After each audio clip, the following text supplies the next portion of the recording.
Hey guys, I'm back with another candle review, and this time around it's for the 14.5 ounce 3-wick Wisteria Garden candle from Bath & Body Works, part of the upcoming Bridgerton collaboration. This candle is $29.95. The lid is like a gold embossed lid, and it's just a wraparound label as you see here. I just love the sort of like antique English look on this. It like perfectly fits in with my aesthetic and the tray and everything. And I'm like, oh my god, finally a candle that actually like fits into the aesthetic that I have going on in my house. So totally loving that.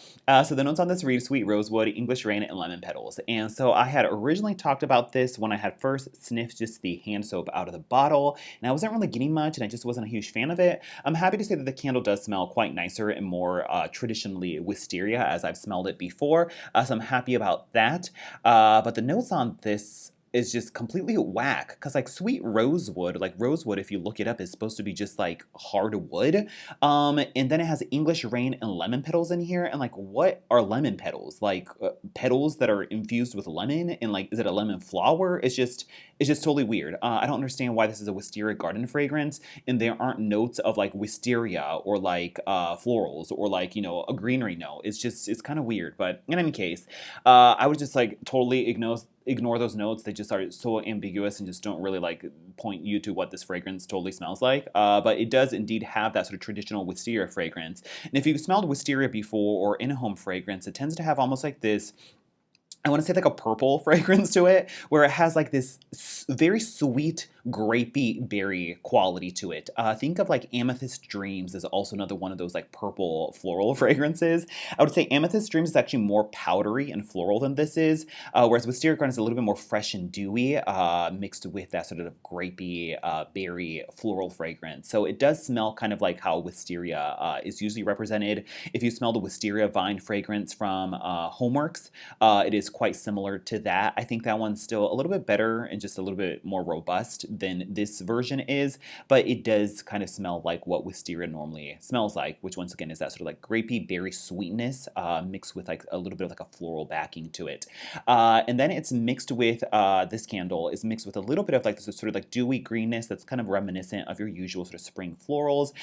It doesn't go as far as like, let's say, fresh cut lilacs or tulip fragrance, nothing at all like that. I think more so in the line of like their backyard honeysuckle or honeysuckle bouquet fragrance, where it's that sort of like sweet spring floral, almost like a lighthearted quality to it, is what you get from here. And lastly, it says lemon petals.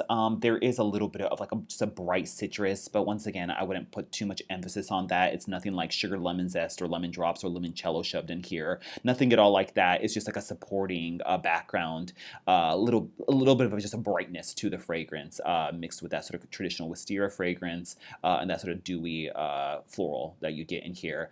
Overall, I would say it's actually not as anywhere nearly heavily floral as something Wisteria Garden would indicate. Once again, it's nowhere near as heavily floral as even Brightest Bloom or Fresh Cut Lilacs or Rosewater and Ivy. It's not really powdery. Don't really think of that. It's a little more sweet, juicy, and lighthearted. But yeah, it seems to be a serviceable wisteria fragrance. It's just rather light. That's my major qualm with this. And then last note is that there was indeed a Wisteria Garden fragrance before. We've had many years back in like the sort of like beautiful like paint brush wraparound label that we had. And once again, I was saying in my haul video that that fragrance used to be more similar to like the Merci Paris and the Sunlit Cashmere and the Cozy Cashmeres, those kind of fragrances. This does not at all smell like that in my opinion. I think this is totally a brand new fragrance because I've never really smelled a wisteria fragrance from Bath & Body Works before, because that Wisteria Garden didn't actually smell like wisteria smelled like. So this is actually more accurate to the name. So if you're looking for the previous Wisteria Garden fragrance, in my opinion, I do not believe this to be the same fragrance. And that's pretty much it. Let me go into the performance. This is a third burn. It has the thick rope-like wicks on it, but they're actually a smaller, skinnier version of those rope-like wicks, so it doesn't like get sooty or like dirty or like even vicious as much as those usual ones do. So more of a controlled burn on it, which I appreciate. And so that's that. As for the throw, it's really not that strong. I would say the first burn was just, I was really struggling to smell it. It was like maybe a 2 in my like living room area, maybe up to a 3 or 4 in a smaller room, but I would say anywhere from a 2 to a 4 in the light range. It's nowhere near as like strong or potent as their like fresh cut lilacs or rosewater and ivy fragrances. So if you're looking for a heavy floral fragrance, this is really not it. It's a lot more just lighthearted and just also light as well. So I would say anywhere in the just like low range, pretty much. Yeah. And that's it for the performance. Overall, I'm glad this smelled better than my first impression of the hand soap, and I'm actually happy that they gave a actual like wisteria fragrance this time around that smells like what wisteria normally smells like. So I appreciate that, but the throw on it is just so weak that it's a total one and done for me. So yeah, it's here, and that's pretty much it. Thanks for watching, and I'll talk to you guys later. Bye.